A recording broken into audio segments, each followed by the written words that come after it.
வணக்கம், welcome to அறிஞர் அண்ணா IAS academy.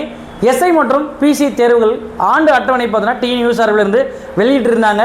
அந்த அட்டவணையில் சிறிய மாற்றம் செய்து புதிய அட்டவணை வெளியிட்டிருக்காங்க. என்ன மாற்றம்? லேட் ஆகிக்கிட்டே போறீங்கல்ல, என்ன இங்க நின்றுட்டு இருக்கீங்க? போங்கடா போங்கடா, போய் வேலையில பாருங்கடா. டிபார்ட்மெண்ட் மேல பூரா கோவமா இருக்கேன் நானு. போ போ செய்திருக்காங்க. அப்படின்னம்னா ஒரு போன்ற ஆண்டு, அதாவது சென்ற ஆண்டு 2026 ஒரு 4 படிநிலைகளை நியமித்து இந்தந்த தேர்வுகள் இந்தந்த மாதத்தில் நாங்கள் நோட்டிஃபிகேஷன் விடுவோம் அப்படின்னு சொல்லியிருந்தாங்க.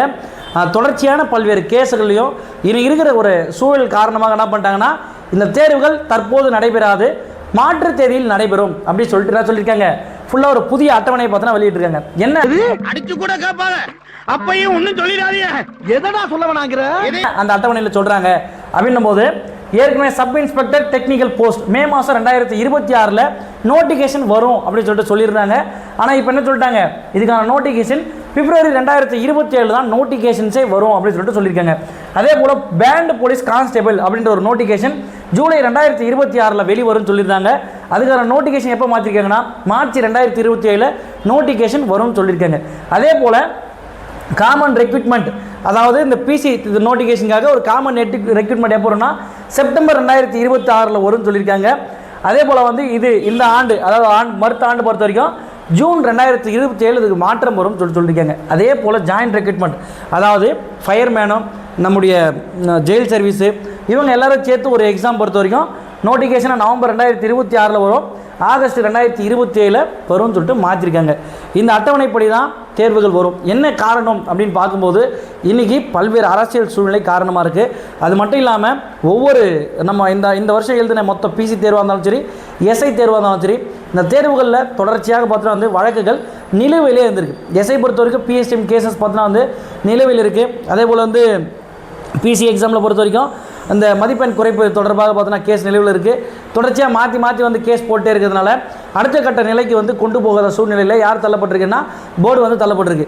ஏன்னா நம்ம இந்த விஷயத்தை நம்ம டக்குன்னு கேள்வி கேட்டு இந்த எக்ஸாம்ஸே முடித்து ப்ராசஸ் முடிக்காமலே அடுத்த எக்ஸாம்ஸ் நடத்தணும் அப்படின்னு சொல்லிட்டு ஆனுவல் பிளான் படி மாணவர்கள் அடுத்ததாக கேள்வி கேட்பாங்க. அப்படி யாருமே நம்மளை கேள்வி கேட்டுறக்கூடாது அப்படின்றதுக்காக என்ன பண்ணிட்டாங்க, புதிய ஆனுவல் பிளானை பார்த்தோன்னா வெளியிட்டிருக்காங்க. ஐயாட்ட கொடுத்து சொல்ல வேலை விட்டே போயிட்டோம் அப்படின்னு சொல்லிடுறார். ஒரு சின்ன பிரச்சனைக்கு போய் என்னடா சின்ன பிரச்சனை? இந்த சூழ்நிலையை புரிந்து மாணவர்கள் என்ன பண்ணுறாங்கன்னா உடனே மனம் தளர்ந்து, இதே எனக்கு படிக்க வேண்டாம், ஒன்றும் வேண்டாம், நான் பொழப்ப பார்த்துட்டே போகிறேன்டா அப்படின்னு சொல்லிட்டு எந்த மனநிலையும் எடுக்காமல் நமக்கு காக்கி தான் கனவு, அது மாநில அரசு இல்லாமல் மத்திய அரசுகளில் இன்னும் நிறைய வாய்ப்புகள் இருக்குது. ஏன்னா காரணம் இப்போதைக்கு ஒரு 6 மாதத்துக்கு எந்த எக்ஸாமும் கிடையாது, நோட்டிஃபிகேஷனே கிடையாது. பிப்ரவரி நோட்டிஃபிகேஷன் வச்சுன்னு வச்சுக்கோங்க, நமக்கு எக்ஸாமே பார்த்தோன்னா மே மாதம் தான் வரும். புரியுங்களா? ஒரு 3 மாதம் கேப் இருக்கும். அப்போ நம்ம அடுத்த ஒரு வருஷத்துக்கு பார்த்தோன்னா நம்மளுக்கு எந்தவித செக்மெண்ட்டுமே கிடையாது. ஒரு வருஷம் படித்தா தான் ஒரு எக்ஸாம் பாஸ் பண்ண முடியும். அதுக்குன்னு பார்த்தோன்னா ஒரு வருஷம் முழுசாக உட்காந்து அதுக்கே படிக்க முடியாது. ஏற்கனவே 4 வருடங்களாக இந்த தேர்வுக்கே படித்து வாழ்க்கையை தொலைச்சிட்டு இன்னமும் நான் வாழ்க்கையை தொலைக்கணும்னு சொல்லிட்டு உட்காதீங்க. நம்மளுடைய பாதைகளை கொஞ்சம் மத்திய அரசு தேர்வு நோக்கி கொஞ்சம் திரும்புங்க. ஏன்னா அந்த பகுதிகளில் இன்னி வரைக்கும் நம்முடைய மாணவர்கள் போட்டி இடாததுனால வட இந்திய மாணவர்கள் தான் பெரும்பான்மை பார்த்தா நியமிக்கப்படுறாங்க. நம்முடைய மாணவர்கள் இந்த சென்ட்ரல் கவர்மெண்ட் எக்ஸாமை பார்த்து பயப்படுற காரணம் என்னன்னா ஆங்கிலம் அப்படின்னு ஒரு பாடப்பகுதி தான். மற்றொன்று பொறுத்தவரை ரீசனிங் பொறுத்த வரைக்கும் நம்ம போடுற மாதிரி கூட அந்த பசங்க போடவே மாட்டாங்க, ரொம்ப எளிமையாக போட்டுடலாம். அதனால் நீங்கள் அடுத்த பார்த்தீங்கன்னா ஆர்ஆர்பி எஸ்எஸ்சியில் பார்த்தீங்கன்னா நிறைய வேகன்சி பார்த்தீங்கன்னா வருது. அந்த வேகன்சி நோக்கி கொஞ்சம் பயணிக்க ஆரம்பிங்க. அது மட்டும் இல்லாமல் இங்கிலீஷுக்கு பயப்படாதீங்க.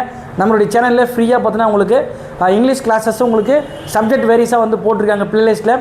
நீங்கள் அந்த ப்ளேலிஸ்ட் எடுத்து பார்த்துட்டு அது வரைக்கும் போங்க. நமக்கு ஏற்கனவே பார்த்தீங்கன்னா 20 கேள்வியோ 25 கேள்வியோ கேட்பாங்க.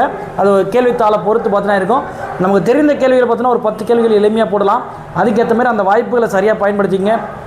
இப்போது தேர்வுகள் நடைபெறாது. திடீர்னு பார்த்தோன்னா புதிய அட்டவணை, இப்போ நம்ம கிட்ட எக்ஸாம் வந்துடுச்சு, அன்றைக்கி சூழல் சரியில்லை அப்படின்னாலும் நடக்கும். திடீர்னு சரி திருப்பி ஒரு புது ஷெட்யூலில் ரிலீஸ் பண்ணாலும் ஆச்சரியப்படுறதுக்கு இல்லை. ஏன்னா இன்றைக்கி நிலை அப்படி தான் இருக்குது. அதனால் நம்ம நிலை அறிந்து அடுத்தடுத்த செயல்பாடுகளை தொடங்குங்க. தேங்க்யூ.